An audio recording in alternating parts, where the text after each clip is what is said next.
draw our attention to the folks at the front.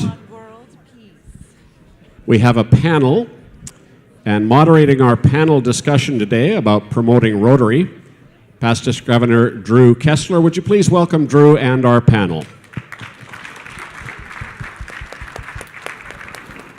Good afternoon. I thank you for joining us and attending. This has been, I'm assuming, a very long day for many of you.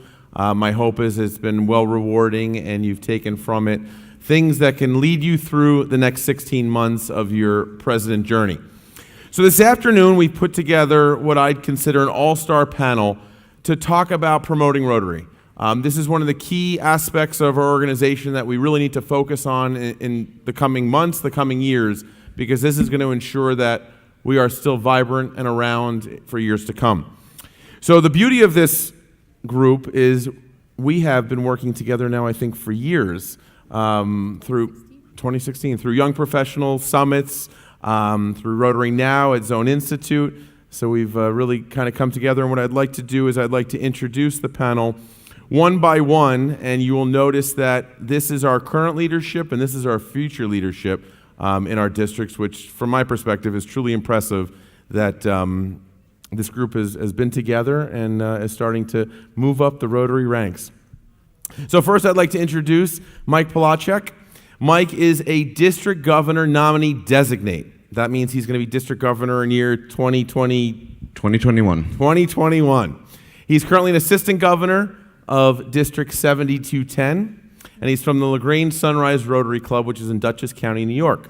So Mike, I'm going to start off with you, and I'm going to ask you, what is Rotary to you?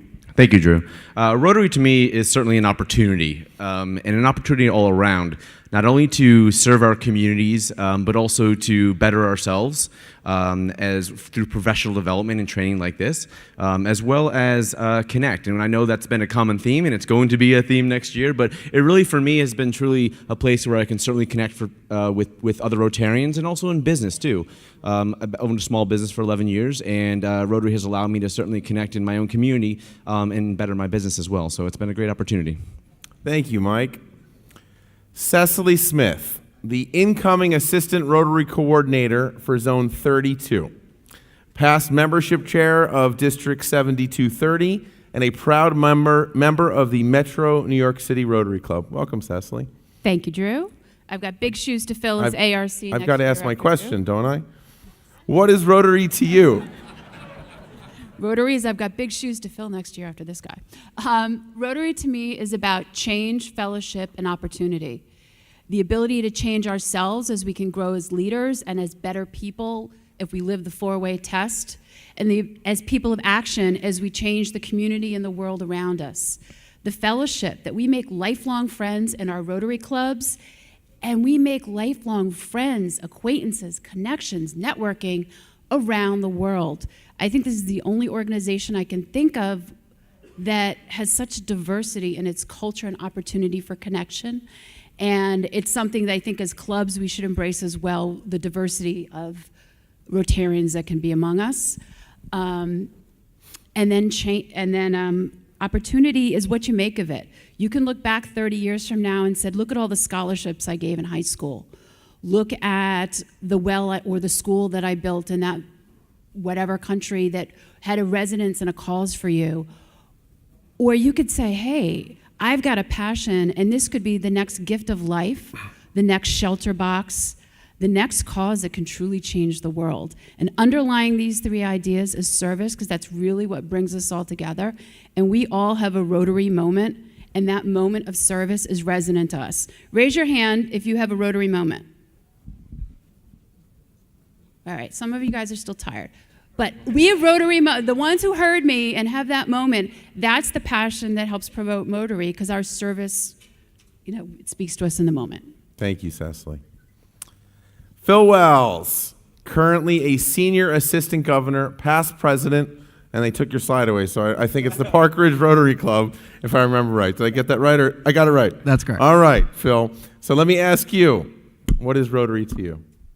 Rotary to me is growth. Yeah, I grew up in Rotary, but it's more growth about being able to connect with your community, being able to grow with like-minded people, and being able to find growth in leadership skills, in the desire you have to serve your community, to serve others, and to give back.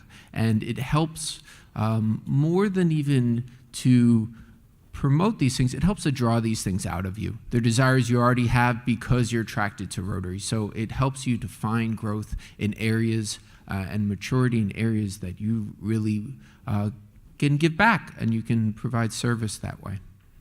Thank you. And our last panelist is Jacqueline Yonack, also known as Jax, from the Great District 7255. And Jax is currently the district governor nominee of the district and will be serving district governor in 2020. Yes? 2021. 2021. Yeah, your numbers are off. Somebody's off by here. It's all good. I moved up a year. Sorry, Tony. So, Jax, I will ask you, what is Rotary to you? So Rotary, to me, like everybody else had mentioned, is an opportunity. It's a way of forging friendships and building connections. It's been given me an avenue to serve through vocation for the past 11 years on RILA. It's a way of changing lives when working, especially through RILA. We have a lot of kids that this changes their entire perspective of what goes on. Their leadership comes out, they get to develop who they are, and when you see that and you're a part of that, it changes you on the inside. So it's also a personal development, leadership. There's no better leadership training for free that you can get than being in a Rotary program. And then the international exposure. I've been able to travel the world through Rotary, meet a lot of friends. We were just in Australia visiting friends that we met in Cambodia, and now they're coming to visit us. So I don't know if that would have happened if Rotary did not provide an opportunity like that for me. Thank you. All right, we have a couple questions that are set up for the panelists, and we will begin with a question that I will ask Michael to answer. Less than 4% of global Rotary membership is under the age of 35. A similar statistic is often given by Rotaract experts when asked about the percent of Rotaract alumni that transition from Rotaract to Rotary. Why do you think Rotaract alumni are not becoming Rotarians in higher percentages? And what can Rotary clubs do to help tackle that issue? Yeah, I think that Rotaractors, in order to make that transition, there's a couple reasons that I've heard a lot about, and that is one, cost, and that's something that I know that I've even heard in some of the discussions today, as well as perception, right? The perception of what an organization is. One of the things that I really truly love about this organization is the fact that the vocation, right? So this organization, as we know, started because of business people getting together. And I think it's important to remember that, because if we're looking to attract Rotaractors into becoming Rotarians, what better way than through mentorship in business? If you think about it, you have these young, energetic college kids or young professionals who are looking to break out into their professions. And then you have Rotarians who typically are experienced in their vocations and their professions, and a lot of times experts in their professions. And what better way to transition those Rotaractors into Rotarians but by offering them mentorship? Again, a common theme that we keep talking about is that idea of connecting. These Rotarians can connect these Rotaractors to people in their businesses and can really help them flourish and grow and really develop their careers, and I think in a much faster way because we have this organization behind them. So when we think about, in my opinion, how to get those Rotaractors to transition, let's remember mentorship, and let's think about how we can allow them, or give them the opportunity to be part of our clubs, to teach them not only just about Rotary and serving our communities, but again, guide them in their professions and connect them with other professionals. And I think that's a great way that we'll be able to transition them. That's great. Does anybody else have any other comments for? One thing I do want to add, because I've been speaking to a lot of Rotaractors in my district about forming a passport club, and they are interested in the idea that they can continue in Rotary without joining an expensive lunch club that they can't afford. And echoing what Michael said, cost is a concern. Not that they're not willing to spend money, but a lot of the money they're willing to spend isn't on meeting fees and lunches or dinners. They're willing to spend money on causes. They're willing to spend money on something they're really engaged in. So a way to attract them is really being conscious of that. What I'd like to add to that is promotion, promotion, promotion. Be a club that and be a cause that people want to get involved in. So when you tell someone, check out my Facebook page or check out my Instagram page, they go to that and they see vibrancy. They see someone who's doing things, giving back in the community, who are there and getting their hands dirty, or whatever they're doing, even if it's just presenting checks. Make it look like, well, don't make it look like because you're doing it. Show off what you're doing. So, because you only get one chance to really transition someone from that into that. So when you send someone a link to the Facebook page or the Instagram page, have them keep scrolling and they can see all the great things that you already are doing. Thank you.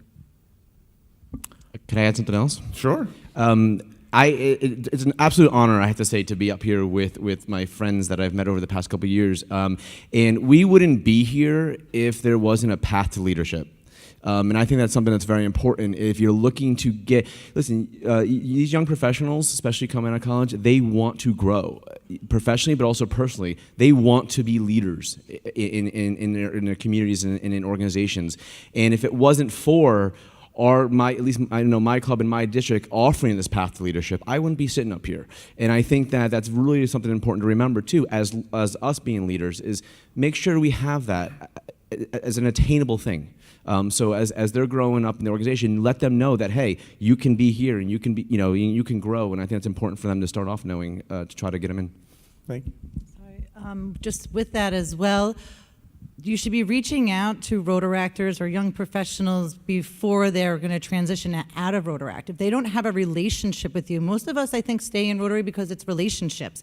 You meet people, you talk to people, and it's a bond that you have. And if you can get that started with young people who would be transitioning out of Rotaract beforehand, they're going to want to stay with you and do this. If you're just like, oh, well, you're leaving Rotaract, so you should come here. What's in it for me? Why? I can volunteer wherever I want or donate my money somewhere else. But if we have a relationship, then it makes it a lot easier that I want to come and spend time with you. So I would invest your time in forging, again, relationships and making those connections. Thank you. All right, we ready for our next one? It's said that change is hard, but often accompanied by new opportunity. Managing change is a challenge for every club, but it is critical for growing membership and retaining active and engaged members. What are some specific actions clubs can take in order to encourage positive changes in their club based on today's conversations and ideas? Cecily, do you want to kick us off? Sure. One of the biggest first changes we can make is learning how to change our minds. Rotarians are audacious. We eradicate hunger and disease and illiteracy in our backyards and across the world. We're ending polio. We do amazing, amazing things. And then we say, hey, maybe think about switching up the lunch meeting format. And we're like, oh, God, no, can't be done. Can't be done. Can't change that. Can't have an Instagram page. No. So think about the fact when we're talking about changing and growing and evolving, we're not talking about what we do, because what we do is pretty darn amazing. We're talking about how we do things. So how we are doing our amazing things is important and does need to evolve. And I forgot to write it down, but Paul Harris had a great quote that Rotary has to be an evolving organization and that Rotary has to change and have its story written and rewritten in order to succeed. So we need to change how we do things in order to be around. And the other concrete specific thing that is really helpful is the Rotary Club Health Check. You guys should all have all your members take it. Our district put the health check on a Survey Monkey. So the clubs can get a link just for their club that all their members can respond. It is a great way to see what your strengths are, so you have successes you can share, and what your weaknesses are, because all clubs have some weaknesses they can improve upon.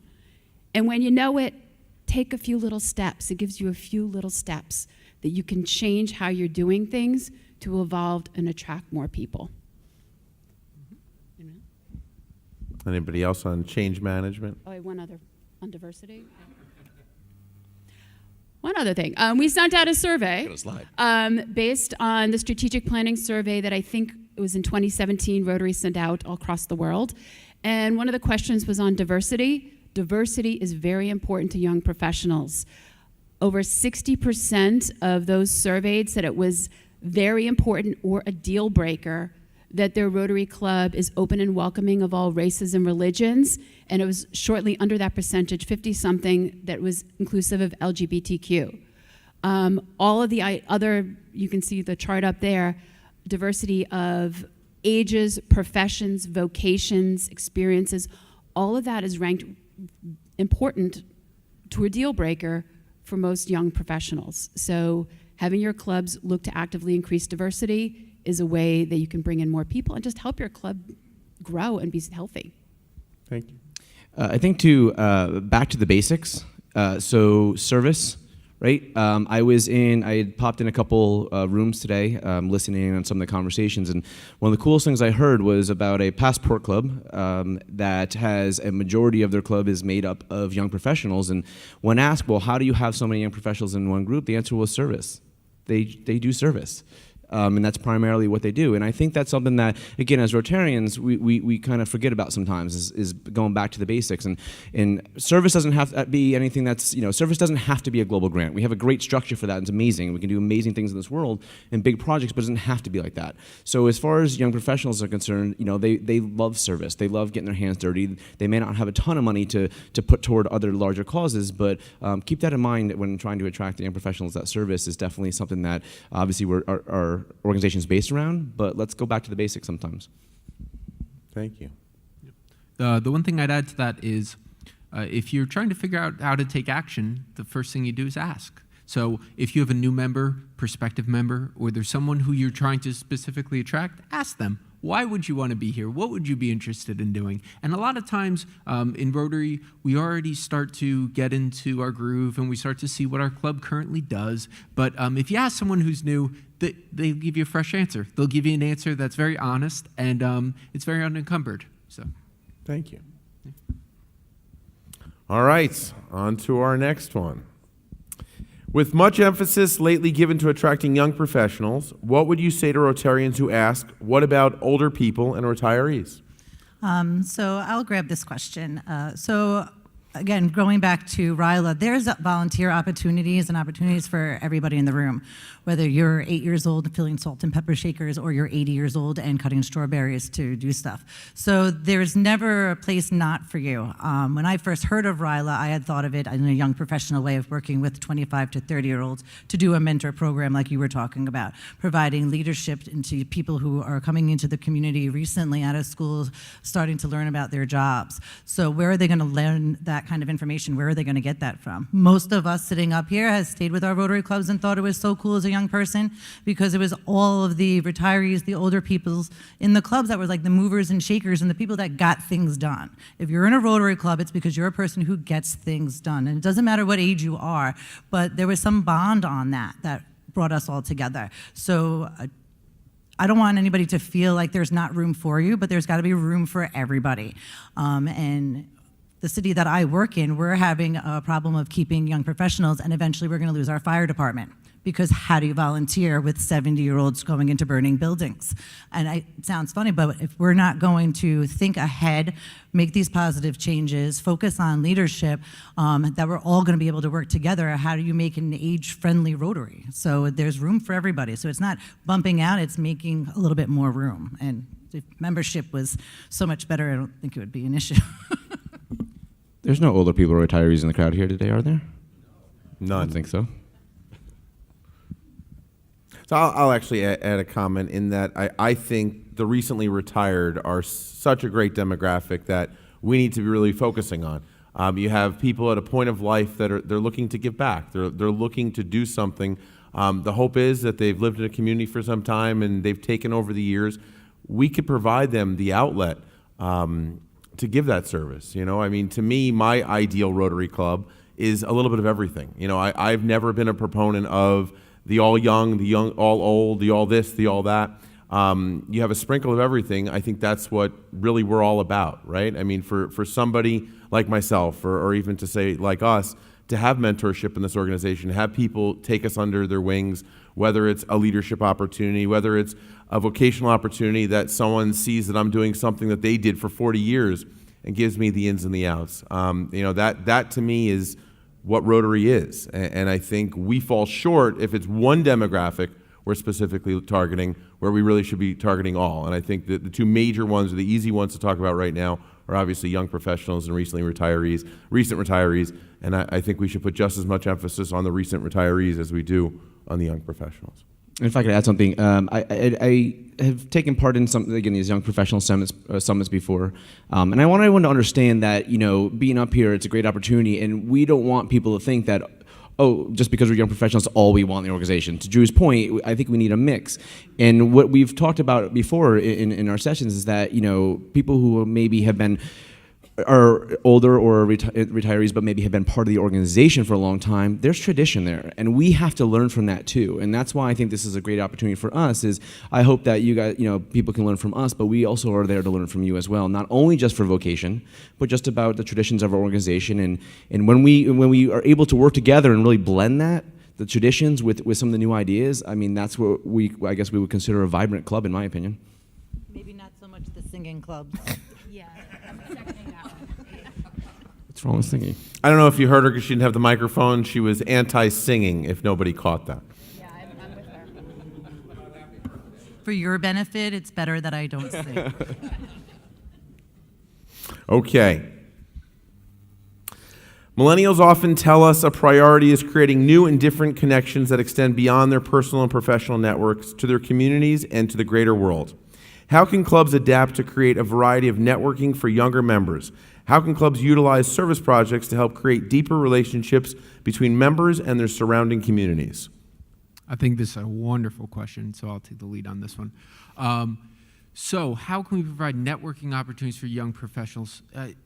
I think it's just by figuring out what they want, as I said before. So being able to look and value people's time. I think that's the most important thing that we have so little of, and it's something that only gets less. So by having the amount of by respecting people's time and then best utilizing their time so they feel valued and they feel like their time is valued, I think that's extremely important.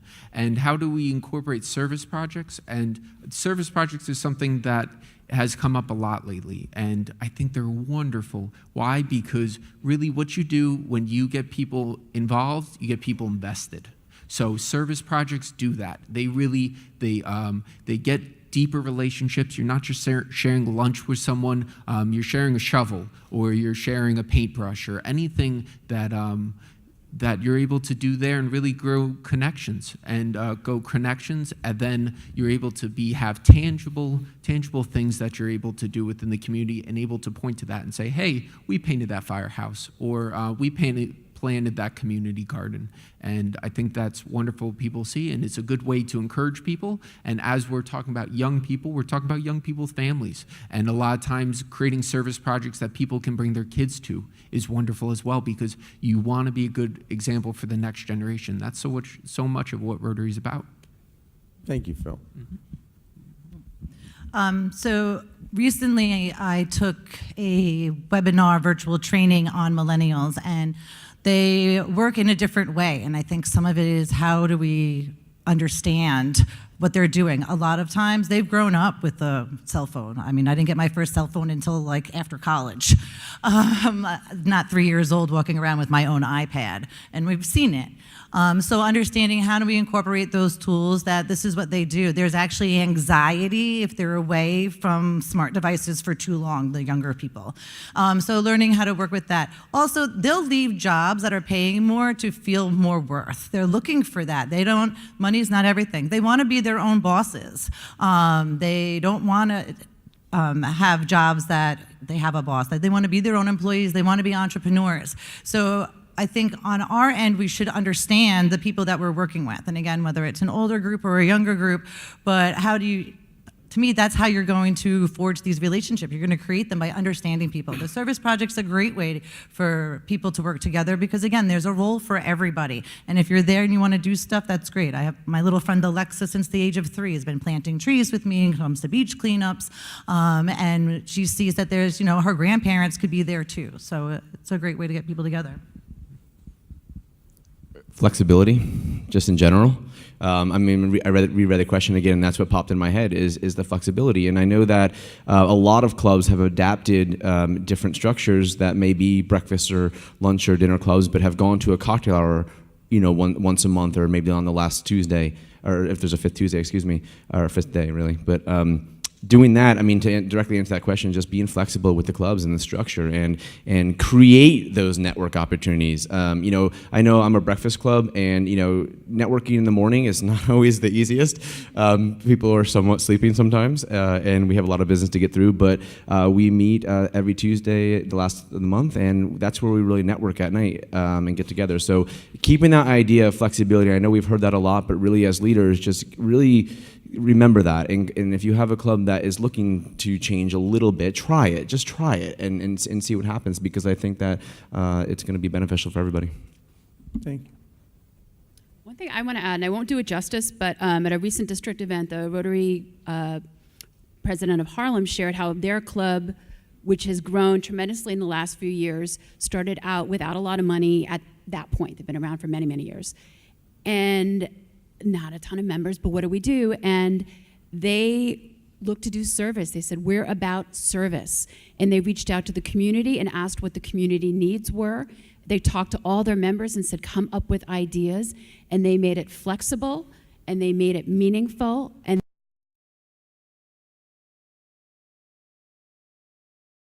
they had ties to the community. And they have been continually doing service projects. And now their club has grown a lot in the past few years. But that idea that giving all your members a voice, giving all your members meaningful service, flexible ways to do it, that ties you to the community now steps back in and does things like grants, sponsorship for their events, becoming members of the club, etc. So that service is a really great way to tie to the community, to bring people in that you are working with to help. And one quick slide. When people are talking about what's important, when we asked young professionals in their ideal service organization, it was about building relationships, it was about service and volunteering, and it was about making change in their local community. That was the top three, but that's really a resonant message for everybody. So if you asked a lot of Rotarians of any age, I think they would say the same. And that's not just talking about the causes that are most important to a lot of young professionals. So when you're talking about service, reach out to something that's resonant to people. And I think Michael mentioned that as well. A cause that's resonant will attract people. Thank you, Jack. I just want to go back a step when Cecily was talking about community. So there's a community needs assessment tool that Rotary has. Lewis and I were just doing resources with the AGs. So there's tools out there, and this could be a really good opportunity for your club to see what it is that your community needs. Identify what's going on, what things are there. You might think that you need to do a dictionary project, but maybe all those kids already get that. You don't know until you find out what the needs are. And having that community needs assessment gets you out there. It can also get more people involved. Who's doing what where, and understanding what goes on in your community could help you fill in some of those spots. Another point I think we've missed too is keeping it fun. Shut up. A little bit of fun sometimes, right? And I don't know, to your point about singing, I mean, karaoke, some people do find that fun. But when given words of what's the top three things that spring to mind in your ideal organization, fun was the top word of people respond. Fun. So. Is alcohol too? That's not it, but fun. Parentheses. Alcohol may be necessary for the karaoke, but fun, meaningfulness, and service were the top three answers. All right, we've talked a lot about strategies and tactics on how to recruit and how to make the club more attractive for younger professionals. But where do you go in your local community to find younger members? Hospitality suites. I would say it's a combination of online and being your own brand ambassador. But so many people these days are online. If you're living your Rotary life and you are your own brand ambassador and you're sharing your Rotary story on Facebook, Instagram, Twitter, and your club is as well, that helps get the word out, and it helps market you to younger professionals that would be seeing these things on Instagram. Using the right hashtags. And there are a lot of great tools in Rotary's Learning Center and other social media nonprofit sites to help clubs who don't know quite, how do I do a hashtag? What, when? To find that answer. And by being that brand ambassador, it carries it through. Yeah, I agree. Absolutely. So that's talking about digitally. Now, physically, I could say when you want something done, you ask someone who's busy because they're busy for a reason. So look inside your community, your local PTO, your soccer moms, the groups that are already existing there that people are involved in and invested in, and they're out there and people want to serve, and we just have to let them know about Rotary so they know that that's a great way to serve. I think also other young professional networks. I know that sometimes chambers and some other community organizations will put together young professional groups. You can maybe perhaps join or go to one of their events and let them know that, hey, we have a whole network behind us of an organization, and it's a little bit better. I will say, I know I work in a youth service agency, and a lot of your youth service agencies have young professionals in there. They have younger people who like to work with younger people. Again, your community needs assessment. Go out there. You should find out what's in your community, what's around, where are the people, what are people doing, and finding that out. Again, who's your recently retirees? Somebody in the AG session just asked me, is there a club near Merrick because my sister-in-law or sister doesn't have to watch the kids anymore and she's looking for things to do. So find out what is your community made up of, and then reach out to those people that are missing from your Rotary Club. So I'll add, do most communities, especially through, as Mike said, through the chamber, have like a 40 under 40? Is that something that everyone's pretty familiar with? I mean, to me, that's a great list that's just sitting there for you. As a club or as an incoming president or a current president, to send out a handwritten note to everybody who made the 40 under 40, if it's your community, that's a really personal touch with an invitation that brings them right into your club. If nothing else, you're just bringing them in to recognize them, congratulate them, and who knows where it's going to go, right? Obviously, these are individuals that I'd like to think are the best your community has to offer, and there's a printed list for you every single year to go after. So whether it's 30 under 30 or 40 under 40 or even 50 under 50, that's there for you. So if you haven't taken advantage of that, I would definitely look into it. So with that, I would actually like to put it out to, I'm going to go off script, put it out to the audience if there's maybe one or two questions out there. Maybe we could have somebody head out with a mic and have this great panel. We've got takers. I'll go out there. No, you don't need to go out there. Thank you. You're the talent.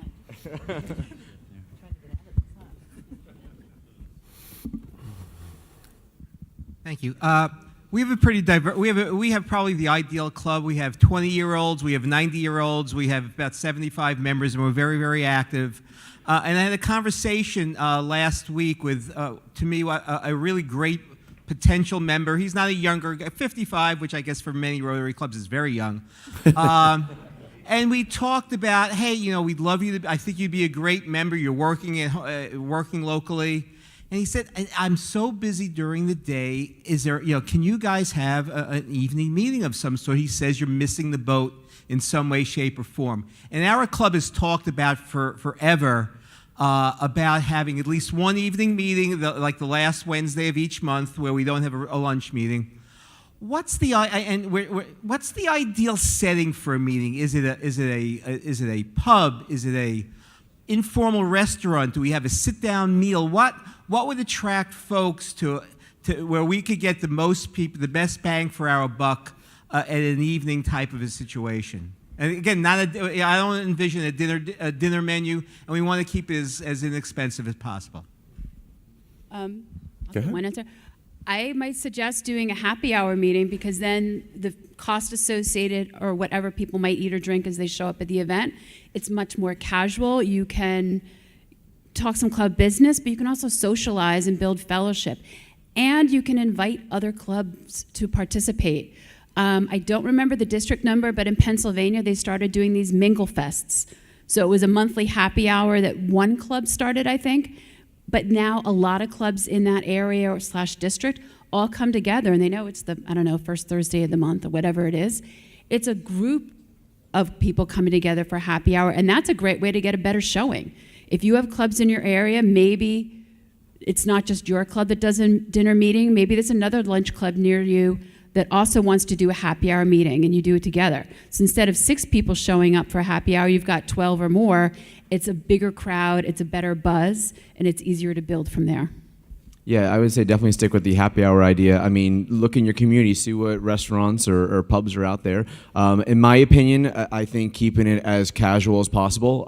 I don't believe in that you should have a speaker for or any sort of club business happening during that meeting. It's more of a fellowship and networking event. And I think that, I mean, just keep it simple, keep it casual, find a local place, and I think you're golden. On that, I agree with the keep it casual. If there is business that has to be done, it has to be like on a quick, like a very specific program. We're going to do this, this, and this, or we have this event coming up. Let's make sure here's the sign-up sheet, something like that. I think bringing people together at dinner time, it gets a little costly, it gets a little bit late. We have families and things to go to.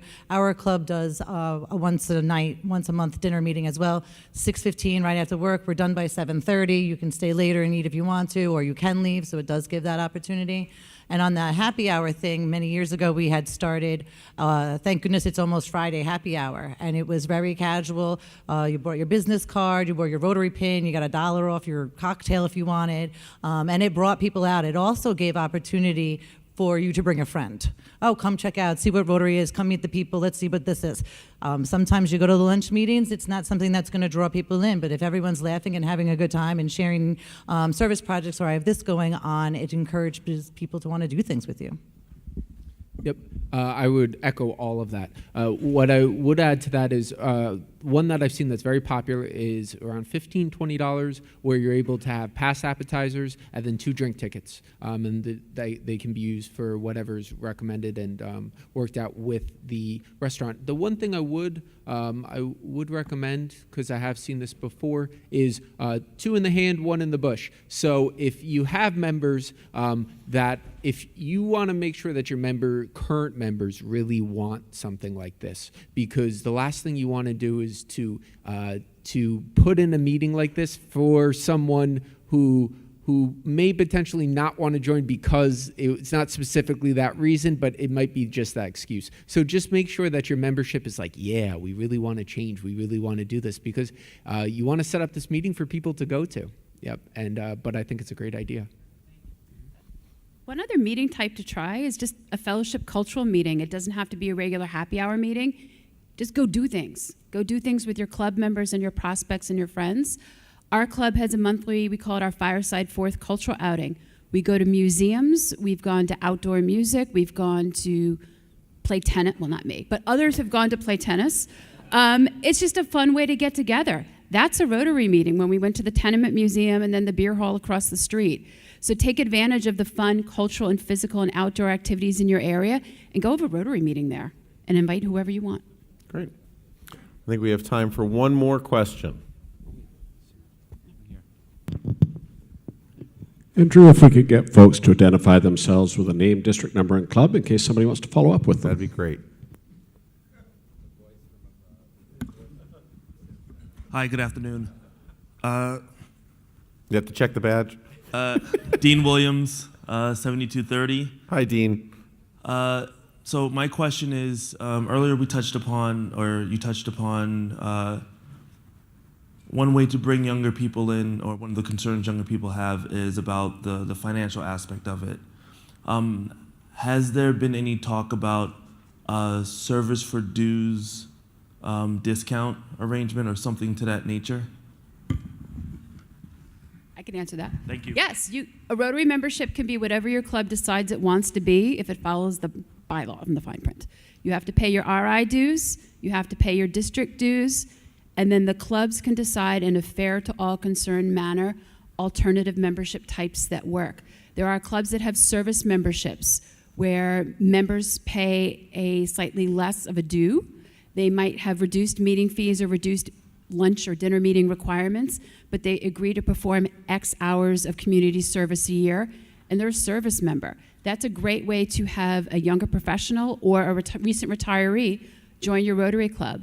And a Rotarian is a Rotarian. You can be a service membership, you can be a junior membership, which is a great way to get younger professionals in. If older members might want to sponsor some of those dues and meeting fees to get younger people in, they're still a Rotarian. So yes, you could work out a service membership, consult the fine print, but it's totally a doable thing. And that goes back to that flexibility piece. Also, as far as the dues are concerned, so we have the 2 dues we have to pay, right, which Cecily mentioned.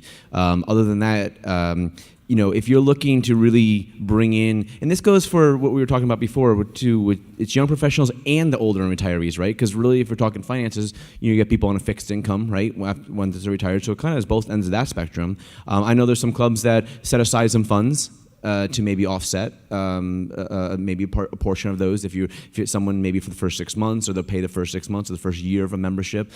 So it really it's a flexibility piece. I mean, just be flexible, and come up with, think outside the box. And we've had a lot of discussion about this actually. We even at Zone Conference, we had a whole group of Rotaractors in there saying, hey, we don't want to pay all this money. Well, let's think outside the box. How can we help you then?